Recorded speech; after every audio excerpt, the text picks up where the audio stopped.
Hello बच्चों, welcome to the last lecture of surface chemistry. This is chapter ने बहुत खून पिया है, ठीक है। फाइनली अभी ये कंप्लीट हो जाएगा आज। इसमें तुम्हारा कैटलिसिस ही बचा है। कैटलिसिस में कुछ ऐसी चीज़ें जो हमने पहले डिस्कस नहीं करी थी वही बची हैं। जैसे एंजाइम के बारे में हमने बात करा था, एंजाइम्स के कुछ एग्जाम्पल्स हमने लिए थे। आज हम उनकी कैरेक्टरिस्टिक्स, मैकेनिज्म के बारे में बात करेंगे। Then we will talk a little about जो हेट्रोजेनस कैटलिसिस होता है उसकी प्रॉपर्टीज़ क्या होती हैं, पहली चीज़, और जो उसको एक्सप्लेन करने के जो उसकी थियोरी है वो क्या है, ठीक है। तो लिखो पहले characteristics of enzyme catalysis, characteristics of enzyme catalysis. Enzyme catalysis क्या क्या कैरेक्टरिस्टिक्स हैं भाई? वो बहुत ज़्यादा क्या कहते हैं, एफिशिएंट होता है, ठीक है। तुम्हारा स्पेसिफिक भी होता है। तो ये सब चीज़ें हैं, ये स्पेसिफिसिटी क्या है, ये सब चीज़ें भी हम देखेंगे। तो लिखो enzyme catalysis is unique in its efficiency and high degree of specificity, है ना। मतलब एंजाइम, एक जगह पे जो एंजाइम है वो वही काम दूसरी जगह पे नहीं कर रहा होगा, है ना, ठीक है। और हम देख चुके हैं कि एंजाइम्स होते क्या हैं, they are basically protein molecules only, है ना। तो लिखो enzyme catalysis is unique in its efficiency and high degree of specificity, high degree of specificity, ठीक है। इसी कैरेक्टरिस्टिक्स लिखो। पहला, most highly efficient, most highly efficient. थोड़ा सा भी अमाउंट बहुत सारा कुछ कर सकते। लिखो one molecule of an enzyme, one molecule of an enzyme may transform 1 million molecules of the reactant per minute. 1 minute के अंदर 1 मिलियन तक को भी ये ट्रांसफॉर्म कर सकता है। तो लिखो one molecule of an enzyme can transform 1 million molecules of the reactant per minute, full stop. Next लिखो हाइड्रोलिटिक इन नेचर, ठीक है। Enzyme catalyse reactions are normally hydrolytic in nature, ठीक है। नेक्स्ट लिखो हाईली स्पेसिफिक नेचर। जो specificity है highly specific होती है, ऑलरेडी मैं बोल चुका हूँ, उसको लिखना चाहता तो लिख लो। Each enzyme is specific for a given reaction, each enzyme is specific for a given reaction, ठीक है। That is one catalyst can not catalyse more than one reaction. मतलब यूँ समझ लो बॉडी में इतने सारे एंजाइम्स हैं, या जो लिविंग ऑर्गेनिज्म में इतने सारे एंजाइम्स हैं कि एक को बाकी औरों को कैटलाइज करने की ज़रूरत नहीं है, ठीक है। इसे इस तरीके से भी देख सकते हो, या फिर जो उसका मैकेनिज्म है उससे तुम्हें समझ में आएगा, ठीक है। उस मैकेनिज्म से तुम्हें समझ में आएगा कि क्यों ये स्पेसिफिक इन नेचर होता है, ठीक है। लिखो that is one catalyst can not catalyse more than one reaction, more than one reaction, ठीक है। एग्जाम्पल के तौर पे enzyme यूरिएस कैटलाइजेस the hydrolysis of urea only. यूरिएस जो है वो यूरिया का हाइड्रोलिसिस ही कैटलाइज कर सकता है। It can not catalyse the hydrolysis of another amide, ठीक है। दोबारा लिखो इसको, hydrolysis, sorry, for example यूरिएस, enzyme यूरिएस can only hydrolyse, ठीक है, can only catalyse the hydrolysis of urea, but it can not catalyze the hydrolysis of any other amide. Are we clear about this? Next लिखो highly active under optimum temperature. Temperature dependent होती है इसकी activity, ठीक है। तो highly optimum इसकी activity होगी, कैसे? लिखो the rate of an enzyme reaction becomes maximum. The rate of an enzyme reaction becomes maximum at a definite temperature, at a definite temperature called optimum temperature, called optimum temperature, full stop.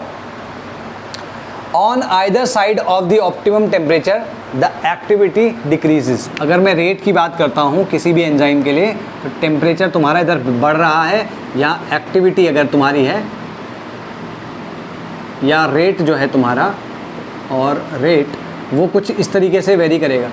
एक particular point है, इस पे highest होगा, इस temperature पे highest होगी, उसके left, उसके राइट, उससे कम टेम्परेचर, उससे ज़्यादा टेम्परेचर पे ये कम होगा, ठीक है। on either side of the optimum temperature, comma, the enzyme activity decreases. The enzyme activity decreases. ठीक है, तो ऑप्टिमम टेम्परेचर रेंज लिख लो. इन जनरल जो ऑप्टिमम टेम्परेचर रेंज है एंजाइमेटिक एक्टिविटी की, that is 298 to 310 kelvin. 298 to 310 kelvin. ठीक है, तो जो 310 केल्विन है that is the usual. See 273 37 degrees is the optimum temperature बोला जाता है ना, कि तुम्हारी बॉडी जो हेल्दी बॉडी का जो टेम्परेचर होता है 37 डिग्रीज के आसपास होता है. ठीक, तो वो ही टेम्परेचर इस एंजाइम्स का ऑप्टिमम रेंज में आ गया. तो जो एंजाइम्स है तुम्हारी बॉडी में दे कैन एक्ट. ठीक है, तो लिखो temperature of human body bracket में लिखना 310 kelvin is suited for enzyme catalysed reactions. Enzyme catalysed reactions. ठीक, अगेन ये एसिडिटी या पीएच पे डिपेंड करता है. लिखो highly active under optimum pH. Highly active under optimum pH. PH जो वैल्यू होनी चाहिए वो 5 से 7 होनी चाहिए, मतलब थोड़ा सा एसिडिक होना चाहिए, बेसिक नहीं. तो लिखो the rate of an enzyme catalysed reaction, the rate of an enzyme catalysed reaction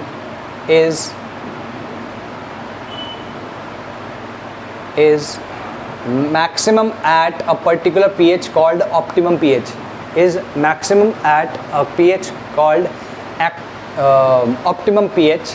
ठीक है, और जो वैल्यू है लिख लेना 5 to 7 pH.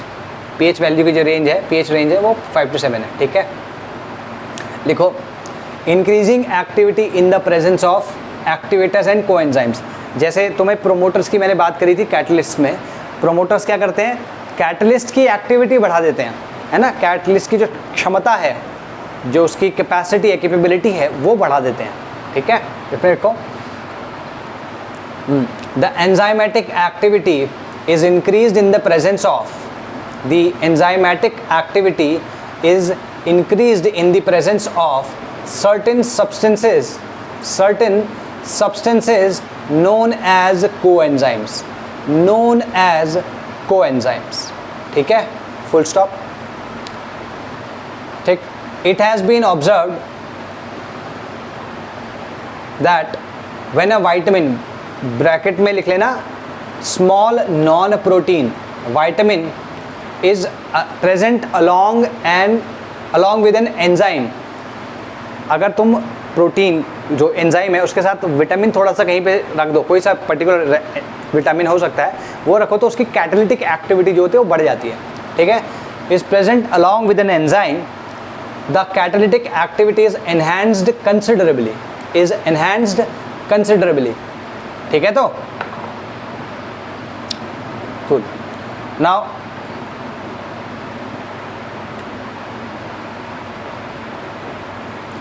अगर तुम्हें एक्टिवेटर्स की बात करनी है, एक्टिवेटर्स बेसिकली मेटल आयंस होते हैं. ठीक है, तो लिखो activators are generally metal ions such as Na+, such as Na+, Mn2+, CO2+, Cu2+, etc. ठीक है, these metal ions get weakly bonded to the enzyme,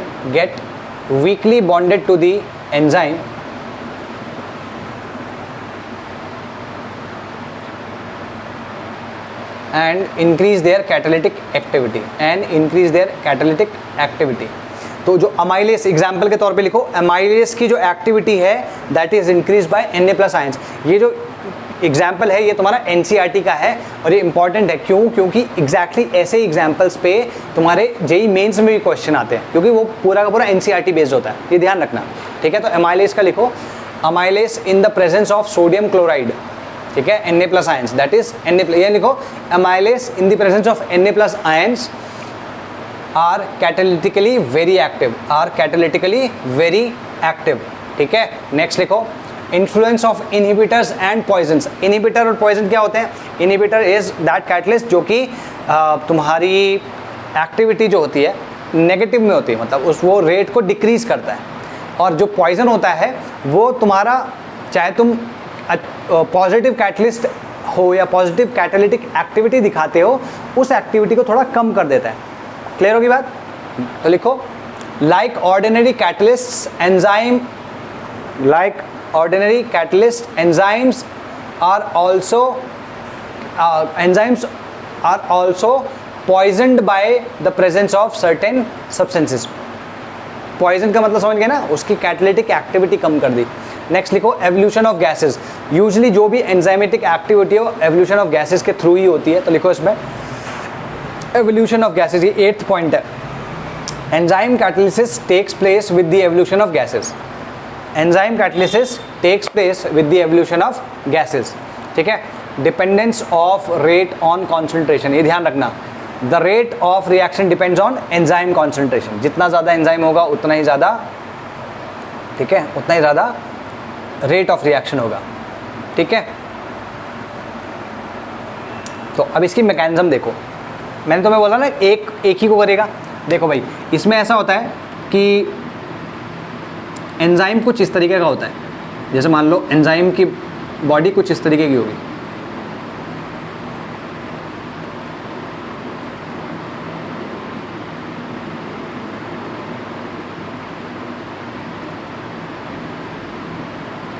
इस तरीके का मन, तो इसके अंदर एक ऐसी कैविटी होती है एक पर्टिकुलर शेप की।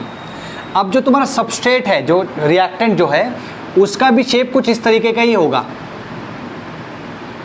ये क्या करेगा, ये यहाँ पे आके फिट हो जाएगा। अब अगर ये फिट हो गया तभी जाके इसकी कोई रिएक्शन होगी, ठीक है। अगर फिट नहीं होगा तो कोई रिएक्शन नहीं होगी। जैसे एक ताले को एक ही चाबी खोल सकती है, वैसी एक रिएक्शन को एक ही एंजाइम कैटलाइज कर सकता है, ठीक है। सेम वे अगर ये substrate, this is the substrate and this is the enzyme, तो एंजाइम पे आके सबस्ट्रेट बैठा, फिर यहाँ पे जैसे यूँ समझो एंजाइम हो गया, ये सबस्ट्रेट हो गया, ये बैठा ES इस तरीके से, ये तुम्हारा अभी ES क्या बन गया है, this is the transition state, ठीक है। और ट्रांजिशन स्टेट का नेक्स्ट स्टेप आएगा E+P, तो ये इसके ऊपर आके बैठता है, ये वाला स्टेप हो गया। नेक्स्ट स्टेप क्या होगा, ये इसके साथ अब जुड़ चुका है, ठीक है। जुड़ चुकने के लिए हम देखेंगे, इसको मिटा रहा हूँ मैं, ये कुछ इस तरीके से हो जाएगा,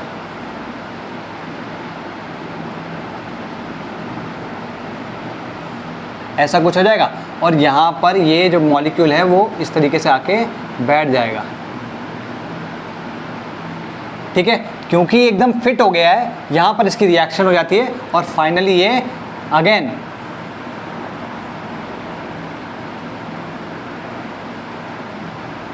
ऐसे प्लस प्रोडक्ट, ठीक है। प्रोडक्ट ज़रूरी नहीं है कि इसी शेप का हो या इसी के जैसा हो, वो अलग होगा और वो या प्रोडक्ट में कन्वर्ट हो चुका होगा। क्लियर होगी बात? तो मैकेनिज्म समझ में आ गया, इसके बस लिख लो। There are cavities, number of cavities of a particular shape, there are a number of cavities of a particular shape present on the enzyme, present on the enzyme, ठीक है। The enzyme also contains some active groups. Active groups कौन कौन से हो सकते हैं भाई? ये ग्रुप्स क्या करते हैं, आने वाले मॉलिक्यूल के साथ में कुछ बॉन्डिंग कर लेते हैं,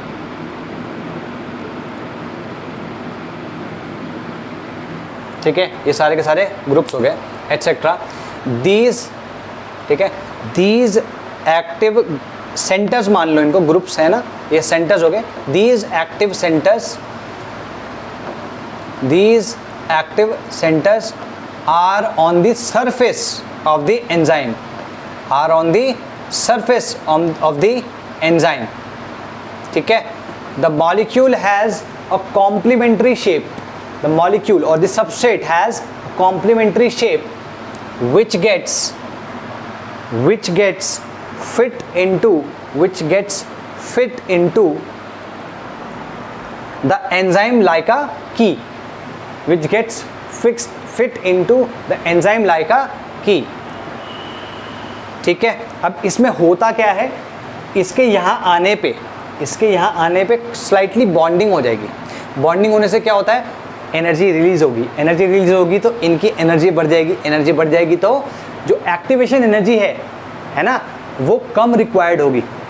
इनफैक्ट इसके जो मैकेनिज्म मैं भी बताऊंगा उसमें क्या होता है, इसका एक्टिवेशन एनर्जी भी कम हो जाती है। तो दोनों तरीके से, एक तो एनर्जी रिलीज भी हो रही है और एक्टिवेशन एनर्जी भी कम कर रहे हैं, तो इस तरीके से ये इसके रेट को बढ़ा सकते हैं। तो लिखो the activated complex is formed which then gets converted into the product, ठीक है। तो यहाँ पर अगर तुम ये देखो, इसको यूजुअली क्या होता है, this is a slow process, ये स्लो स्टेप होता है और ये तुम्हारा फास्ट स्टेप होता है। तो तुम लिख सकते हो इसको इस तरीके से, भाई ये K1 K2, अगर तुम ध्यान से देखो तो K1 अपॉन K2 क्या है, ES अपॉन ES,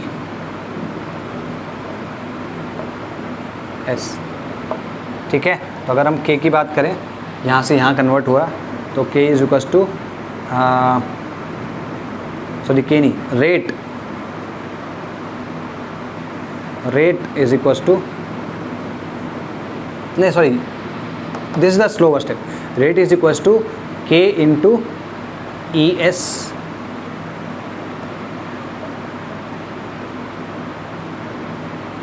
ठीक है। ये K क्या होगा, K3 के इक्वल, K3 मान लो इसको, क्योंकि K3 है ना इसके लिए जो रेट कांस्टेंट है।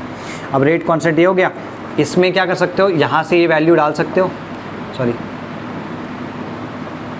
ये वैल्यू यहाँ से उठा के डाल सकते हैं यहाँ पे। ये क्या वैल्यू क्या आएगी, this value will come out, rate will come out to be equal to K3 upon, अच्छा K3 इंटू, इसको क्या लिख लेंगे हम, K1 upon K2 into E into S, ठीक है जी, क्लियर होगी बात। तो अगर तुम ध्यान से देखो तो rate is directly proportional to E and S, और जो K1 K2 K3 हैं, ये तीनों मिला के तुम्हें रेट कांस्टेंट दे रहे हैं। आर वी क्लियर, ठीक है। तो ये तुम्हारा एंजाइम कैटालिसिस हो गया। अब प्रॉपर्टीज लिख लो, important features of solid catalysts, important features of solid catalyst. दो फीचर है, एक्टिविटी एंड सेलेक्टिविटी। और सेलेक्टिविटी में एक पर्टिकुलर टाइप के सेलेक्टिविटी होती है, दैट इज कॉल्ड, या पर्टिकुलर टाइप के एंजाइम्स होते हैं जिनको हम कहते हैं शेप सेलेक्टिव एंजाइम्स या शेक्स एंजाइम्स, नहीं यार sorry, not exactly enzyme, not always enzymes, it's like कुछ कैटलिस्ट होते हैं जो कि शेप सेलेक्टिव होते हैं। वो शेप सिलेक्शन क्या है वो भी हम देखेंगे, somewhat similar to this only, लेकिन थोड़ा अलग होते हैं, ठीक है। They are not proteins, they are something else, तो वो चीज़ हम देखते हैं। तो सबसे पहले लिखो important features of solid catalyst, पहले लिखो एक्टिविटी, ठीक है। लिखो the activity of a catalyst, ये इंपॉर्टेंट है। यहाँ पर जो एड्जॉर्प्शन हो रहा है वो केमिजॉर्प्शन है, ये ध्यान रखना है। The adsorption is chemisorption. लिखो the activity of catalyst depends upon the strength of chemisorption to a large extent. इसमें ऐसा भी नहीं होना चाहिए कि केमिसॉर्प्शन में इतना टाइटली बाउंड कर दिया कि वो बाद में प्रोडक्ट बनने के बाद छोड़े भी नहीं। इतना टाइटली बाउंड करना है कि वो आसानी से पकड़ में रहे, और जब तक कि पूरी रिएक्शन मतलब रिएक्टेंट प्रोडक्ट में कन्वर्ट ना हो जाए तब तक वो उसको छोड़े नहीं, ठीक। तो लिखो the reactants must be absorbed reasonably strongly, ठीक है, must get absorbed reasonably strongly but not so strongly that they are immobilized and the products are not able to leave the surface अगर सरफेस को छोड़ा ही नहीं तो ये जगह तो घिर गई ना, अब जगह तो घिर गई, तो इस पर दोबारा अब कैटलिस्ट आके इस पर दूसरा सबसेट आके काम नहीं कर सकता, इसकी कैटालिटिक एक्टिविटी ड्रॉप हो जाएगी। तो लिखो इसमें, ठीक है, the catalytic activity will be the catalytic activity will be decreased, the catalytic activity will be decreased because lesser space will be available for catalysis, lesser space will be available for catalysis. ठीक है, example के तौर पे catalytic activity जो है hydrogenation के लिए, तो लिखो catalytic activity for hydrogenation, the catalytic activity for hydrogenation increases from group 5 to group 11, group 5 to group 11. Group 5 कौन सा होता है? ग्रुप 5 तुम्हारा डी ब्लॉक वाले गए. ग्रुप 5 का मतलब हुआ तुम्हारा शक्ति वेनेडियम वाला, वेनेडियम से, और 11 कौन सा हुआ तुम्हारा? कॉपर तक का. ठीक है, तो group 5 to group 11 metals with maximum activity being shown by 7 to 9. तो 5 से 11 तक तो है, 5, 6, 7, 8, 9, 10. तो ये जो 3 हैं इसके लिए कैटालिटिक एक्टिविटी मैक्सिमम होती है. ठीक है, गॉट इट. इसी में, इसी उसमें तुम्हारा प्लैटिनम भी आता है. ठीक है, इसी में तुम्हारा प्लैटिनम भी आता है. लिखो नेक्स्ट, सिलेक्टिविटी. सिलेक्टिविटी मैं ऑलरेडी इलेबरेट कर ही चुका हूँ, थोड़ा सा इसके बारे में देख लो. The selectivity of a catalyst, the, ये इंपॉर्टेंट है क्योंकि इसकी डेफिनेशन है. The selectivity of a catalyst is its ability to direct a reaction. The selectivity of a catalyst is its ability to direct a reaction to yield a particular product. एक particular product जो हमें चाहिए वही yield करे, है ना. Example के तौर पे क्या है, अगर तुम CO और H2 को मिला दो, मैं इसको मिटा रहा हूँ भाई, CO और H2 को मिला दो, तो CO और H2 को मिलाने पे तुम उसको डिफरेंट एंजाइम के, सॉरी एंजाइम कराओ, कैटलिस्ट के साथ अगर तुम उसको ट्रीट करोगे तो डिफरेंट प्रोडक्ट मिलेंगे. जैसे Na के साथ में CO प्लस 3H2, ठीक है, CO plus 2H2 and CO plus H2. ठीक है, अगर मैं इसको निकल के साथ में ट्रीट करता हूँ, सेकेंड, ठीक है, इसको Cu के साथ ट्रीट करता हूँ तो ये HCHO देता है. इसको मैं Cu/ZnO Cr2O3 इसके साथ ट्रीट करता हूँ, इसके साथ ट्रीट करता हूँ, तो एक केस में ये वाटर देता है H2O और एक केस में CH3OH, सॉरी CH3OH मिथेनॉल देता है. ठीक है, तो CH3OH. ठीक है, यहाँ पे क्या है H2O प्लस, एक second, 3H2O 2H2O, there is something missing. Anyway, इसमें वाटर मिलता है. तो पॉइंट इज बेसिकली कि सेम इंग्रेडिएंट्स हैं, रिएक्टेंट सेम है, लेकिन यहाँ पे कैटलिस्ट डिफरेंट रखा हुआ है. कैटलिस्ट डिफरेंट रखा है तो ये डिफरेंट, ठीक है, ये डिफरेंट है, प्रोडक्ट डिफरेंट आ रहा है. ठीक है, तो लिखो for example, starting with H2 and CO, starting with H2 and CO, different products are obtained using different catalyst. Different products are obtained using different catalyst. ठीक है, तो इससे पता चल रहा है कि हाईली सिलेक्टिव होते हैं ये. ठीक है, लिखो a given substance, yeah, that is a given substance can act, a given substance can act as a catalyst only a particular reaction. A given substance can act as a catalyst only in a particular reaction and not for all the reactions, and not for all the reactions. ठीक है जी. हाँ, तो एक में जिसमें catalyst है ज़रूरी नहीं है कि सभी में हो. इसको भी अगर हिंदी में लिखना चाहो तो लिख लो भाई. Next, shape selective catalysis. Shape selective catalysis, इसको यूँ समझो कि तुम्हारे सिलिकेट्स होते हैं. सिलिकेट्स बहुत अलग अलग प्रकार के होते हैं. सिलिका और ऑक्सीजन के बॉन्ड्स होते हैं उसमें. ठीक है, तो जो सिलिकेट होते हैं वो ऐसे कुछ होते हैं. अभी जब कार्बन वाला, इनफैक्ट तुमने पढ़ा तो होगा, तुमने तो 11th में पढ़ा होगा ये. तो सिलिकेट्स जो हैं उसमें से कुछ सिलिकन्स एटम्स को हम एल्यूमिनियम से रिप्लेस कर दें, अगर हम एल्यूमिनियम से रिप्लेस कर दें तो क्या होगा, एल्यूमिनो सिलिकेट्स बन जाते हैं.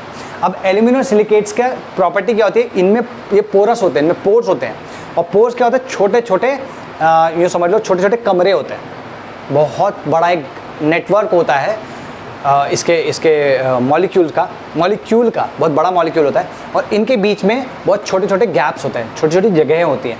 अब इन जगहों की वजह से जो मॉलिक्यूल इन जगहों के अंदर फिट हो सकते हैं वो इनके अंदर फिट हो जाते हैं, और वहाँ पर इनकी रिएक्शन होती है, क्योंकि भाई वो देखो ये जैसे मान लो ये जगह है, अब इसके सरफेस पे आके ये एड्जॉर्ब हो गया, इसके सरफेस पे आके ये एड्जॉर्ब हो गया, तो क्या होगा, अब यहाँ पर इसकी एनर्जी कम हो चुकी है ना, और इसकी जो एक्टिवेशन एनर्जी है वो भी कम हो चुकी है।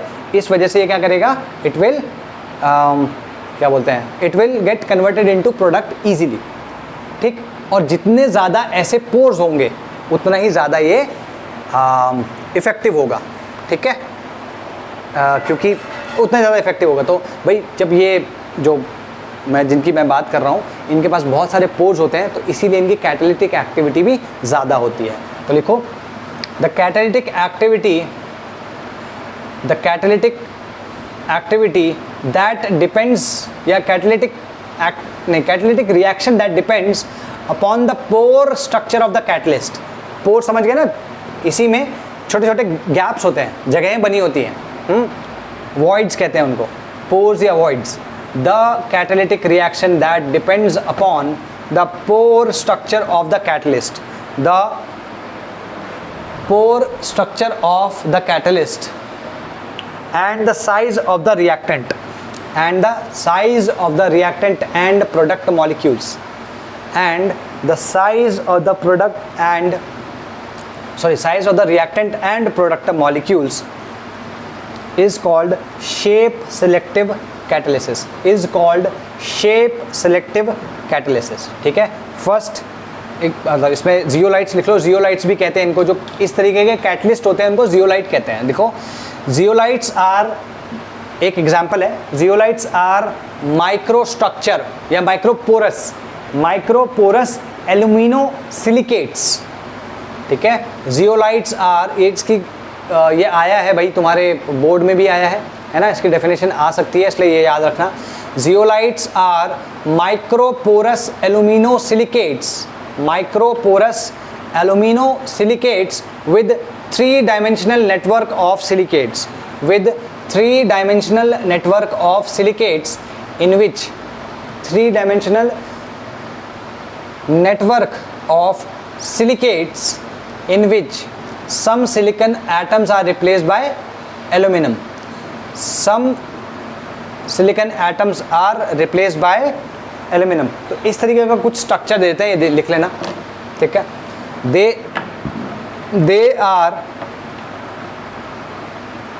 They are good shape selective catalysts. They are good shape selective catalysts because of their honeycomb like structure. honeycomb समझता है, हनी कभी तुमने देखा होगा जो अपनी मधुमक्खियाँ होती हैं उनका जो छत्ता होता है वो ऐसा हेक्सागोनल होता है, ठीक है। एक सेकंड रुको,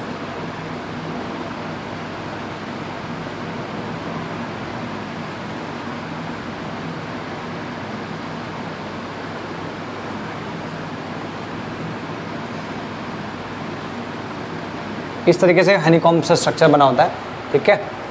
like structure of interconnected channels and cavities of molecular dimensions. Interconnected channels and cavities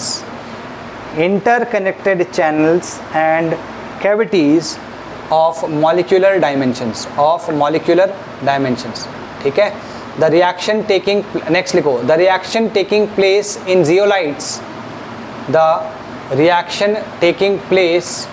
in zeolites, depend upon the size and shape of the reactant and product molecules। भाई इस जगह पे जो आएगा इस जगह लायक होना चाहिए ना, बहुत बड़ा होगा तो घुस नहीं पाएगा, और अगर मान लो प्रोडक्ट बन के और बड़ा हो गया तो इससे निकल भी नहीं पाएगा, तो प्रोडक्ट और रिएक्टेंट इस शेप में जाने लायक होने चाहिए, मतलब कंपेरेबल साइजेस होने चाहिए, ठीक है।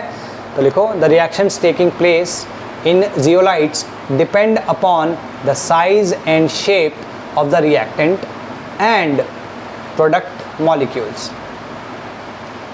ठीक है, as well as upon the pores and cavities of the zeolites, as well as upon the pores and cavities of the zeolites, ठीक है।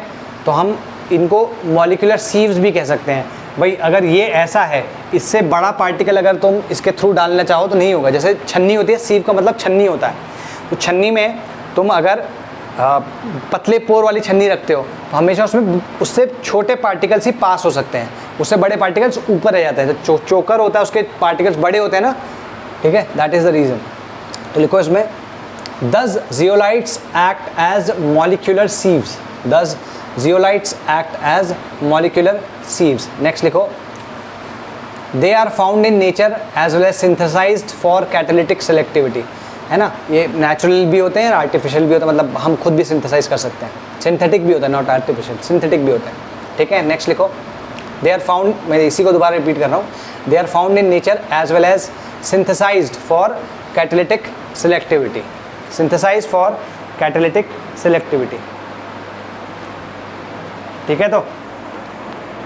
तो क्या बात कर रहे थे, हाँ नेक्स्ट लिखो zeolites are being widely used, zeolites are being widely used as zeolites are being widely used as catalysts in, ये इसके यूजेस हैं, ये कहीं ना कहीं आए जाते हैं, ठीक है। पेट्रोकेमिकल इंडस्ट्री सबसे बड़ी वो है इसकी यूज़ करने वाली, ठीक है। तो लिखो इसमें are widely used as catalysts in petrochemical industries, ठीक है, फॉर क्रैकिंग ऑफ, देखो क्रैकिंग समझ में आता है, याद है तुम्हें क्रैकिंग, तुमने फर्स्ट ईयर में पढ़ा था, मतलब 11th स्टैंडर्ड में, कि जो क्रैकिंग होती है तुम्हारी, मतलब बड़े मॉलिक्यूल्स को तुम तोड़ के छोटा मॉलिक्यूल बना सकते हो, ठीक है। For cracking of hydrocarbons and isomerisation, for cracking of hydrocarbons and isomerisation, ठीक है। एग्जाम्पल के तौर पे लिख लो, पेट्रोलियम इंडस्ट्री में ZSM-5 करके यूज़ होता है, ZSM-5, ठीक है। ये अल्कोहल्स को गैसोलीन मतलब पेट्रोल में कन्वर्ट कर देता है। लिखो it converts alcohols into petrol by dehydrating them to give a mixture of hydrocarbons,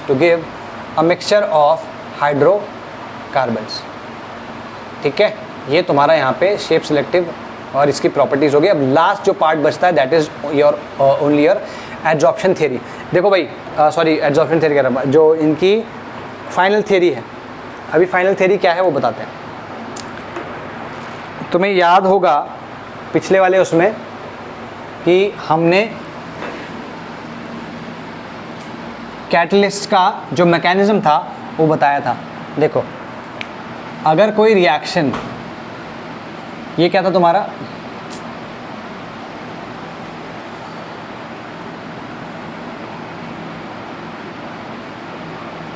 ये रिएक्शन कोऑर्डिनेट है, ठीक है, और यहाँ पर एनर्जी है। अब ये एनर्जी कैसे कैसे है वो देखो भाई। अगर मान लो कोई रिएक्शन हो रही है which is A + B gives, यार इसको सबको मिटा देते हैं तब जाके थोड़ा मज़ा आएगा।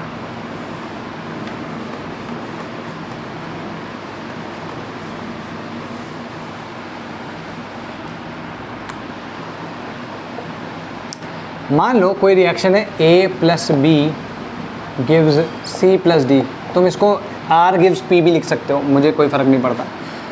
इसमें ऐसा होता है कि ये इस तरीके का कुछ एक डायनेमिक्स मतलब फॉलो करता है। यहाँ पर तुम्हारे क्या होते हैं, रिएक्टेंट्स होते हैं, ठीक है, रिएक्टेंट्स A + B। यहाँ पर क्या होंगे तुम्हारे प्रोडक्ट्स C + D, ठीक है। अगर मैं इसकी बात करूँ और इसकी बात करूँ तो ये जो एनर्जी होती है this is called EP, this is the average energy of products और ये होती है average energy of reactants. Got it. ये जो टॉप मोस्ट है ये एनर्जी जो होगी, this energy is called ET, this is called threshold energy. मैं इसकी डेफिनेशन दोबारा नहीं लिखवा रहा हूँ, हमने ऑलरेडी ये केमिकल काइनेटिक्स में पढ़ा हुआ है। ठीक, मैं बस ये रिवाइज करा रहा हूँ और किस तरीके से तुम्हारा कैटलिटिक जो कैटलिसिस के थ्रू इस ये अफेक्ट होता है वो मैं बता रहा हूँ, और फिर किस तरीके से जो हम अभी पढ़ रहे हैं इसमें, है ना, एड्जॉर्प्शन थियरी होती है एक, वो किस तरीके से इसमें इनकॉर्पोरेट होती है वो देखो। ठीक है, तो ये तुम्हारा ईटी हो गया। ठीक, ये ईटी क्या है बेसिकली, ये जो एनर्जी है दिस इज ईटी। ये एनर्जी तुम्हारी क्या है, this is called your EAF forward. ठीक है, और this energy is called your EAB। EA backward, मतलब बैकवर्ड डायरेक्शन में जो तुम्हारी एक्टिवेशन एनर्जी है। ठीक है, एक्टिवेशन एनर्जी। Got it. तो ET माइनस ER, यहाँ पे अगर तुम ध्यान से देखो, मैं दोबारा लिखवा रहा हूँ, ये लिखने की कोई ज़रूरत भी नहीं है क्योंकि तुमने ऑलरेडी ये जाना हुआ है। ET minus ER is equals to EAF और ET minus EP is equals to EAB। ठीक है, अब यूजुअली जब कैटलिस्ट आ जाता है तो कैटलिस्ट क्या करता है, कैटलिस्ट भैया क्या करते हैं, ये इस तरीके का कुछ दे देता है तुमको। अब ये जो एनर्जी है ये वाली, this is called ET dash, this is new threshold energy. और जो तुम्हारा ये है, ये energy difference, this is called EA dash F, मतलब ये नया वाला एक्टिवेशन एनर्जी है। ठीक है, और यहाँ पर ये वाला पार्ट क्या आ गया तुम्हारा, इसको कहेंगे हम EA डैश B। तो ये नई वाली activation energy in the backward direction, ये नई वाली activation energy in the forward direction, ये नई वाली activation energy in the backward direction. तो ये क्लियर हुआ, ये उसी के जैसा है जब हमने पहले बनाया था, उसमें कुछ चीज़ें शायद मिसिंग हो सकती हैं बट बेसिक यही है। तो हमने देखा कि कैटलिस्ट जो होता है वो एक्टिवेटेड कॉम्प्लेक्स बनाता है डिफरेंट तरीके का और उसकी एनर्जी लो कर देता है। अगर थ्रेशोल्ड एनर्जी उसकी लो हो गई तो उसकी एक्टिवेशन एनर्जी भी लो हो जाएगी। लेकिन यहाँ पर एक और चीज़ ऐड हो रही है जो कि पहले नहीं पता थी या पहले नहीं बताई थी मैंने, वो इसी चैप्टर में बतानी थी इसलिए अभी बताया। ये कि जो तुम्हारा एक्टिवेशन एनर्जी है, ये जो एक्टिवेटेड कॉम्प्लेक्स है, ये सिर्फ यही नहीं बनता, वहाँ पे एड्जॉर्प्शन भी होता है। तो पहले ये रिएक्टेंट्स क्या करते हैं, उस कैटलिस्ट के ऊपर एड्जॉर्ब करेंगे। ठीक है, यूँ समझो ये तुम्हारा कैटलिस्ट हो गया, इस कैटलिस्ट के ऊपर तुम्हारा A आया, इसने बॉन्ड बना लिया, मतलब एड्जॉर्ब हो गया। B आया, A भी एड्जॉर्ब हो गया। क्लियर? अच्छा, अब यहाँ पर क्या होगा, ये तो फर्स्ट वाला पार्ट है, इधर ये दोनों आए हैं पास पास, अभी प्लस समझ लो इसको। ठीक है, तो अच्छा अभी क्या होगा, यहाँ पर एक कॉम्प्लेक्स बनेगा जिसमें B और A के बीच में बॉन्ड होगा, लेकिन इनके बीच में भी बॉन्ड होगा। तो ये तुम्हारा सेकंड स्टेप हो गया जो कि एक्टिवेटेड कॉम्प्लेक्स वाला। ठीक है, और एंड में क्या होता है,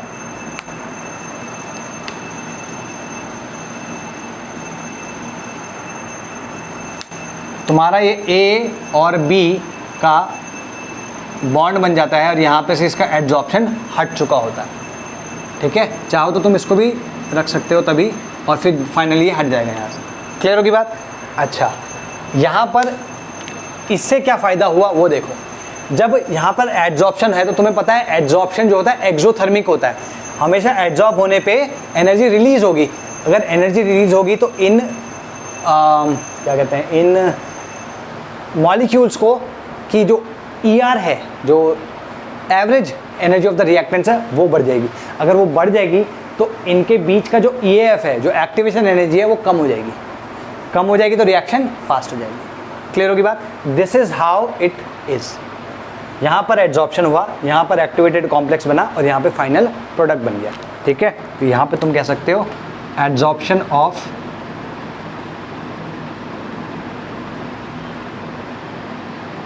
रिएक्टेंट्स, और यहाँ पे क्या होगा, कन्वर्जन टू प्रोडक्ट्स। ठीक है, तो लिखो, इसमें लिख लो थियरीज ऑफ कैटलिस्ट, लिखो थियरीज ऑफ कैटलिस्ट। पहले तो लिखो एक्टिवेटेड कॉम्प्लेक्स थियरी, ज़्यादा नहीं लिखवा रहा हूँ, थोड़ा सा लिखवाऊंगा। लिखो activated complex theory, according to this theory reactants combine, reactants or one or more reactants है, लिखो one or more reactants combine with the catalyst, one or more reactants combine with the catalyst to give an intermediate product, to give an intermediate called activated complex, to give an intermediate called activated complex। ठीक है, full stop। This activated complex then decomposes to give the product, then decomposes to give the product and regenerates the catalyst, तो ये टूटेगा, catalyst तो यहाँ पे है ही, catalyst फिर से वैसे ही बन जाएगा। Got it? ठीक है जी। अच्छा, अब इसमें एक और चीज़ लिखनी है कि ये क्या करता है, एक alternative low energy path provide करता है। तो उसमें लिख लो this newly formed activated complex has lower threshold energy। लिखो this newly formed activated complex has low threshold energy than the activated complex without catalyst। भाई अगर ये कैटलिस्ट नहीं होता तो भी तो यहाँ एक्टिवेटेड कॉम्प्लेक्स बनता ही, यहाँ पर भी एक्टिवेटेड कॉम्प्लेक्स 1 बना है, यहाँ पर एक्टिवेटेड कॉम्प्लेक्स 2 बना है। ठीक है, तो एक्टिवेटेड कॉम्प्लेक्स तो बना ही है दोनों में, वहाँ 1 बना है, यहाँ 2 बना है, तो वो पहला वाला अलग है, दूसरा अलग है। ये बिना कैटलिस्ट के है, ये विद कैटलिस्ट है। ठीक है, इतना लिख लेते हैं इसको यार।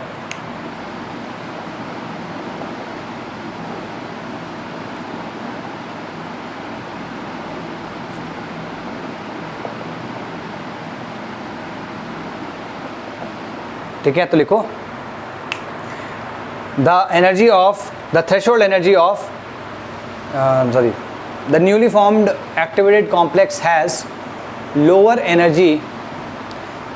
threshold energy than the threshold energy of the activated complex formed without catalyst, then the threshold energy of the activated complex formed without catalyst। ठीक है, this provides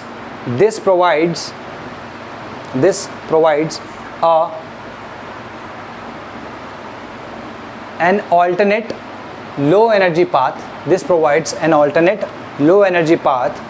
for the reaction to proceed। This provides an alternate low energy path for the reaction to proceed। ठीक है, इसके example कुछ नहीं लिखा रहा, हम ऑलरेडी देख चुके हैं।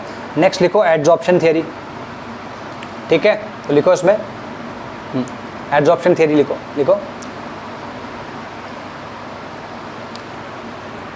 this theory, according to this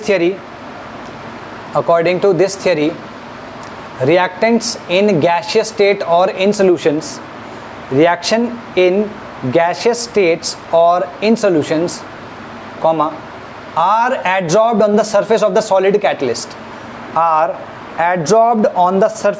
solid catalyst, ठीक है, फुल स्टॉप।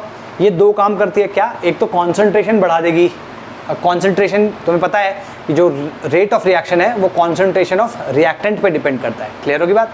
और दूसरा क्या है, एनर्जी रिलीज होगी तो इनका एवरेज जो एनर्जी है वो बढ़ा देगा। तो लिखो the increase this increases the concentration of the reactants on the surface. This increases the concentration of reactants on the surface and hence the rate of reaction. This increases the concentration of the reactants on the surface, hence the rate of reaction. And since next full stop के बाद लिखना, and since adsorption is an exothermic process, and since adsorption is an exothermic process, the heat of adsorption increases the average energy of the reactants. The heat of reaction, heat of adsorption increases the average energy मतलब ER, average energy of reactants, bracket में ER लिख लेना उसको, average energy of reactants, thus decreasing the activation energy. तो यहाँ पे क्या कर रहा है, इसको तो डिक्रीज कर ही रहा है, इसको भी इंक्रीज कर रहा है, तो इनके बीच का जो डिफरेंस है वो क्या कर जाएगा, कम हो जाएगा. ठीक है. नाउ जो इन दोनों का समेशन है वो फाइनल थियरी है. तो लिखो the final theory, the modern theory, ऐसे करके लिख लो. द फाइनल और modern theory is a combination of these two theories. The final और modern theory is a combination of activated complex theory and adsorption theory, दोनों का, activated complex theory and adsorption theory. ठीक है. इसके 5 step है, लिख लो. First लिखो इसमें, diffusion of reactants to the surface of the catalyst, मतलब रिएक्टेंट्स क्या करते हैं, घूम घाम के इसके सरफेस के पास आ जाते हैं. ठीक है. इसमें लिखो नेक्स्ट, एड्सॉर्प्शन ऑफ रिएक्टेंट्स, ठीक है, adsorption of reactant molecules, bracket में लिख लेना केमिकल और फिजिकल एड्सॉर्प्शन. ठीक है. केमिकल और लिखना, क्योंकि कभी कभी दोनों का मिक्स होता है. केमिकल एंड, ब्रैकेट में केमिकल एंड और physical adsorption of reactant molecules. ठीक है. केमिकल और physical adsorption on the surface of the catalyst, ठीक है. ठीक. नेक्स्ट लिखो, occurrence of chemical reaction on the catalyst surface. अब इस कैटलिस्ट के ऊपर केमिकल रिएक्शन हुई जिसकी वजह से एक एक्टिवेटेड कॉम्प्लेक्स फॉर्म हो गया. या लिखो, ऐसे मत लिखो, इसलिए लिखो formation of the activated complex, on the surface of the catalyst, formation of the activated complex on the surface of the catalyst via chemical reaction. ठीक है. This new path has lower threshold energy and due to large number, जो कि यहाँ पे बढ़ चुका है, due to higher concentration on surface, large number of effective collisions. ठीक है. Large number of effective collisions. तो बेसिकली क्या हुआ कि यहाँ पर तुम्हारी बेसिकली ये जो तरीका है, जो है ना एक्टिवेटेड कॉम्प्लेक्स का, ये थ्रेशोल्ड एनर्जी इसने कम कर दी, और क्योंकि कॉन्सेंट्रेशन ज़्यादा थी तो इसने नंबर ऑफ इफेक्टिव कोलिजन्स भी बढ़ा दी है. ठीक है. तो लिखो, ठीक है, लिखो इसमें next step, desorption of reaction products from the catalyst surface, desorption of reaction products from the catalyst surface या surface of the catalyst, thereby making the surface available for adsorption again, thereby making the catalyst surface available for adsorption again. ठीक है. और 5th step हो गया कि diffusion of reaction products. इसके next वाला जो पार्ट होगा जिसमें ए बी उड़ चुका होगा, निकल चुका होगा यहाँ से. तो diffusion of reactant products, diffusion of reaction products away from the catalyst surface, diffusion of reaction products away from the surface, ठीक है, ठीक है, दैट्स इट, गॉट इट। तो ये तुम्हारा पूरा का पूरा प्रोसेस है, यहाँ पे है। अगर तुम्हें इसी में देखना है तो मैं नई वाली रिएक्शंस लिखवा दूँ, इक्वेशन लिखवा देता हूँ। यहाँ पर क्या है, ई टी डैश जो है, ई टी डैश कम है और ई आर डैश जो है वो और भी ज़्यादा है, तो यहाँ पे ये ई ए डैश ऐसा बन जाएगा। तो ये हमेशा E A F dash will be less than E A F, E T dash is less than E T, और E R dash is greater than E R. ये चीज़ें ध्यान रखना, ये उल्टे वाले के लिए भी, मतलब अगर तुम बैकवर्ड वाले के लिए भी जानना चाहो तो भी ये ट्रू होगा, ठीक है, क्लियर इनफ। चलो जी, दैट्स इट हियर, लेकिन we complete, we can call this chapter complete. इसके बाद नेक्स्ट चैप्टर पे चलेंगे, तब तक के लिए बाय बाय, टेक केयर।